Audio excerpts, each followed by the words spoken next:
Hello guys, and welcome to the motherhood journey, the homeschool space here on YouTube. I'm so glad that you found my video. I'm here with my baby girl crawling around, but I just wanted to bring you guys some thoughts about homeschooling, specifically in Australia. I run a podcast, Motherhood Journey, about biblical motherhood. And I have felt on my heart for a while to share things specifically about homeschool, because when I first started my homeschool journey in a few years ago, being Australian, there just wasn't much stuff out there for us, for Aussies. And I just want to be a place that can connect with you guys and demystify anything that seems complicated, because homeschool is so simple. And not only that, it's so fun and it's so organic, and it really doesn't have to be a stressful situation that only super mums can do. So if you have it on your heart to do homeschooling, I'm so glad you're here, and I hope that some of this can encourage you. So just to introduce myself, my name is Ellie, and I'm a mama to 4 little kiddos. I've got a daughter who's 6 in year 1. I've got a preschool little guy who's 4. I've got a 2-year-old son and my 11-month-old baby. I live inland in the country in New South Wales, and we absolutely love it. So the heart of this video is to share 3 main points with mamas who are like, all right, I've decided to homeschool, but now what? Tell me just what to do in a really simple, quick immersion. Here's some insight. I hope it can help, and I'm really keen to do further videos where I'm diving into all the fun stuff with homeschool, like how to plan, how to make programs, what resources to use, how to just get your kids engaged, how to deal with little ones when you're teaching, how to teach reading and maths, and just how to do life learning and use curriculums and all that kind of stuff. So hopefully we can get into it all. The 3 main things I'm going to answer for you today, for those who are like, I want to do homeschooling, now what? Is 1, how to apply. 2, how to kind of prepare your kid to then start school strong and well for kindergarten. And 3, how to create a basic program rhythm structure so that you actually know what you're doing. Alrighty, let's hit the first one. How do I even apply? So I encourage you, the application program can take around 3 months. So I encourage you to apply early, and especially if you want to start school in January next year, apply within the next few months. What does that process look like? So if you type into Google NESA, N-E-S-A homeschooling, or just New South Wales homeschooling, or whatever state you are, it will take you to a page that will have an information booklet, yes, and all the little bits you need to click on that will tell you how to apply. So I'm from New South Wales, so I'm going to explain what we do for our state, and hopefully it can be similar for you. So if you're a New South Wales homeschooler, go onto the website, the NESA homeschool website. Everything will be linked below. And then when you get to that website, it'll take you through kind of things to be considering, how to apply, all the buttons are there. I've actually got a video that I'll also link below that shows you directly how to get to that website, what to click on, and then it reads through with you the main points of a guidelines to homeschooling. That's the main document on that website. So definitely check out that quick video before you read the document yourself, so it's not as overwhelming. But that document kind of outlines the basic things you need to be a homeschool mum. It is so simple, which is great because you can be flexible, but it's also hard because there's very little direction. And that's why we need community, and we need people that can kind of give us guidance and have been there before, and that's what I want to be here. So check out that website. On that website, read I think it's a 56-page document which explains all the guidelines. It'll tell you what you need as requirements to even be able to homeschool. It'll tell you what process to go through to apply, and then what you need to be doing with your child. So it's a really helpful document. Check out the video below on that. After you've done those 2 things, checked out the website and read that document, you can apply online. It's pretty simple. There's a portal you can apply through, or you can print off the document and email it in. I did that because it was super quick. But they ask you like for your address and for why you're homeschooling, and it's very basic. Once those things have been done, you will be contacted by NESA, by an authorized person. Now that authorized person is going to come to your house and have a meeting with you, and each time I've had it, it's been like a sweet old grandma who just wants to sit down, have a cup of tea and chat to me about stuff. Oh, they're always so sweet and so understanding and so excited with everything I've ever shown them. So it's truly not a huge stressful process, but they just want to check that you've got a safe and intentional area to teach, that you have a program based around your own child's needs and the New South Wales curriculum. We'll chat about that more in a sec. And to see resources and a kind of timetable you've got that you're going to use. Now, all those things might seem a little bit scary, but when you break them down, they truly aren't. And I'm going to do hopefully videos on all of them. But since I'm a busy mama of 4, if I don't get to it, just send me a message on my Instagram link below, and I'd love to chat through any of this with you, because my heart for this is to just be a help and a support so that like other Aussie mums know what they're doing. Now, once you've done that AP chat where you just really need to show her a program you need to make, and there's other things I chatted about, they'll get back, they'll approve you on the spot, and then they'll send you an email saying you're all enrolled in homeschooling, we'll see you in a year. Now, in that next year, when they come to check you to approve you for the following year, they'll check what your child's done. Now, that could be pieces of paper you keep in a folder of their work. That could be the books that they filled out to show them. That could be an online documentation that keeps photos and written information. It can be whatever you want. You just need to have some proof that your child has attempted the things in the New South Wales curriculum and show where their progress is at. So that's the number 1 question. How do I even apply? I hope that that's a nice, simple answer to that question.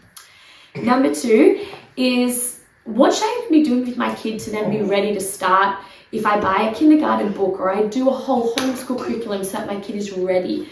I'm actually a preschool teacher, and I was a preschool teacher before I had kids. I've stopped now to be full-time mama, but I have studied a little bit the New South Wales curriculum and then been in the teaching space myself through uni and through work experience at childcares and proper preschools. And what I do with my preschooler is very, very simple, because I want my preschooler to be out playing. I want my preschooler to be using their hands and learning everything through exploration and curiosity rather than books. However, when I find often when they see an older sibling doing something, they are like, give me a book, I'm so excited.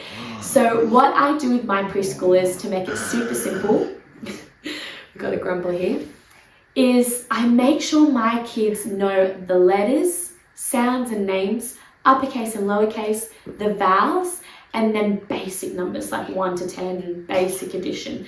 If they can know those things by kindergarten and know their name and how to write their name, or write a few basic letters, then they're good. Because kindergarten, they're going to really nail all of that and then start learning how to read, which is really cool.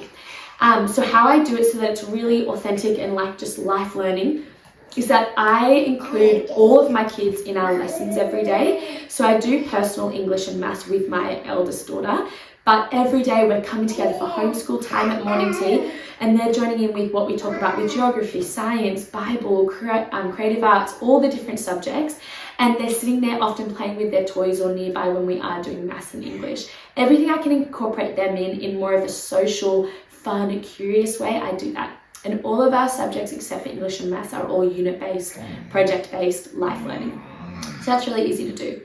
For my preschoolers specifically, I make sure that I am teaching them letters by doing a letter of the week each week until they've grasped their letters. So that'll be like the letter of the week is L, and we spend one day focusing on my preschooler for our group time. And we'll do whatever I think of for that letter. So right now we're doing the Letterland book. We also have a few different little videos that are like 1 minute long that we like to watch. So there's like The Good and the Beautiful, do a sweet little one. Alpha Blocks, does a sweet little letter introduction. I look up little YouTube videos to share the letter sounds and names. Oh, this little grumbler baby. And then I might print off a worksheet on the letter L, or we'll do a craft with a big L and stick things on it, or we like to say silly sentences with the letter and all the words have to start with the letter. Sing songs together, do actions with our body. There's so many fun things you can do, but it makes him feel really special that day of the week. And for my Year 1 girl, she enjoys all the little activities anyway. Once we accomplish that, doing our little letter of the week learning, I then do the kindergarten prep course from The Good and the Beautiful. I really like that course because each lesson is like 5 minutes long, and we might do 1 or 2 lessons each week. I don't do it every single day. It's just I ask him when he feels like it. But by the end of that course, I know he's mastered his letters. Like, he'll really understand uppercase, lowercase, letter sounds, letter names. And then so he's completely ready for kindergarten to just go off with confidence. And teaching him in that way is so little, but makes him feel special, like he's learning something, and then he ends up grasping it really well through life learning. So here are the 2 books I'm talking about. I keep things super simple in this schoolhouse because as I said, I'm a homemaker, homeschooler. I've got 4 kiddos. I'm running a podcast.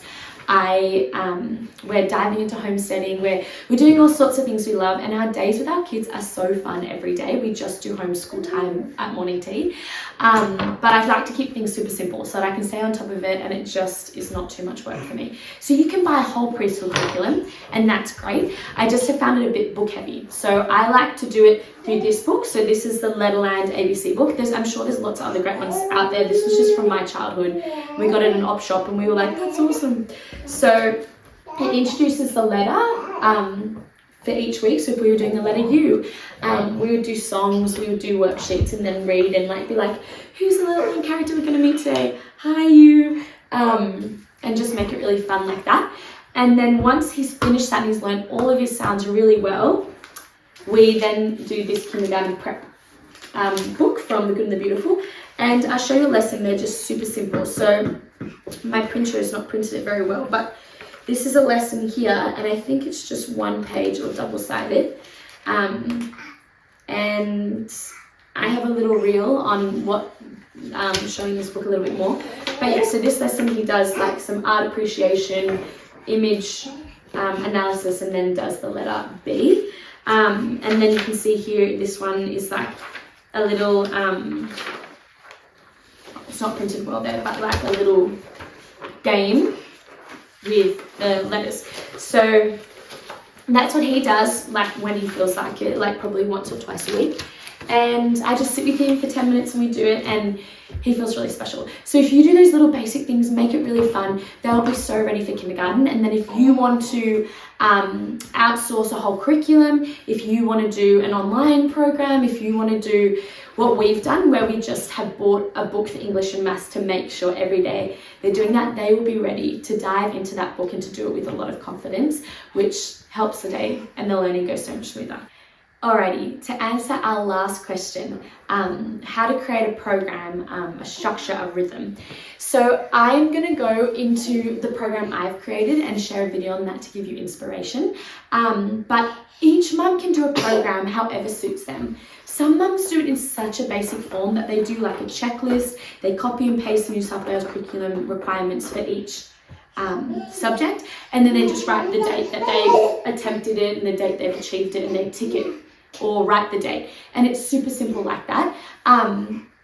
Some mums like to write it out as either stage statements, outcomes, or content. I think that the 3, but you'll see in the book, in the guidelines what they need. But each subject in the New South Wales curriculum syllabus either is broken into the stage statement, which is an overarching statement of what they want you to achieve in that stage, super broad. If you're more into unschooling, you could get that statement and just go, sweet, I'm going to get that statement, copy and paste in a document, and write 1 paragraph of how you're going to achieve that over the year.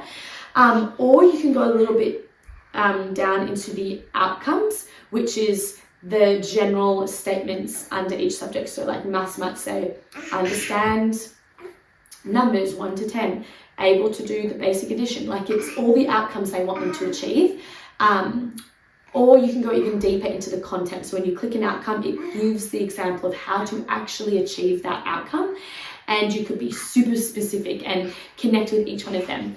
What I've done to make it really simple to create a program, that means that I'm not doing heaps of organisation every week, I just do a big one at the start of the year, is that I copy and paste all of the outcomes for English and Maths, And then under, so let's say English, I copy and paste all the outcomes. Under that, I'll say, this will be achieved through, and then I say the name of the book and any other resources I can think of, like books from the library, sight word cards, a show that I know teaches it, like all the things I'm going to do, all the resources I'm going to use to achieve that, because I know for English, I'm outsourcing English. We are using part master books, part The Good and the Beautiful, and I know those 2 books will achieve everything that's needed. Same with maths. I've written the name maths, stuck down, copy and pasted all the outcomes, then written this will be achieved through, and we use The Good and the Beautiful book for maths. So I write The Good and the Beautiful maths, life learning through cooking, gardening, games. I just write the basic resources. So that's what I do for English and maths. But for history, science, geography, PDHP, that's more like unit studies. That's more life learning project based. And so what I've done to make sure it's super organic and in the moment, but also achieves the curriculum, is I've copy and pasted the outcomes, let's say for history, again in a line, and then I've said I'll achieve this by, and then I've written just, I think, 4 or 5 examples of what I will do in the year that I know if I do that, it'll achieve those outcomes. Now, keep in mind, all those extra subjects like history, science, geography have a very little requirement, like maybe 5 or 6 things that they ask you to do. So, whereas English and maths, it's much longer. So I would read through them and go, okay, like history wants her to understand then and now. History wants her to understand her family. History wants her to understand what Australia's been through from the start till now. Okay, how can I achieve those things in a really simple way that I can tick off teaching this and it'll teach it deep, but it also gives us so much time to learn history in more of a life-led, child-led, interest-based way, which is more organic through chatting and craft. And when she brings up an idea, I go, let's get a library and buy books on it, and let's draw a big watercolor painting and discuss it, or do a mind map. I write 5 or 6 or however many is required lesson ideas. So I would say maybe we will spend one lesson painting the Australian flag. We will spend one lesson borrowing library books about Aboriginal Australians and discuss the differences between those people and ours. I might write, we will do a family tree and write out who is connected in our lineage and see how far we can go back. We will call different grandparents and aunties and uncles and interview them so that we are collecting data and we are understanding things from the past. So whatever little creative ways I can think of, I just write a few to make sure I've hit those outcome points, and then I just let it be free all year long. And here and there, when I want a bit of inspiration, I check back to my program and I go, oh yeah, we're going to paint flags. Then I said we'd paint flags, and now I have an idea because Hazel's been looking at other countries' flags and been discussing patterns.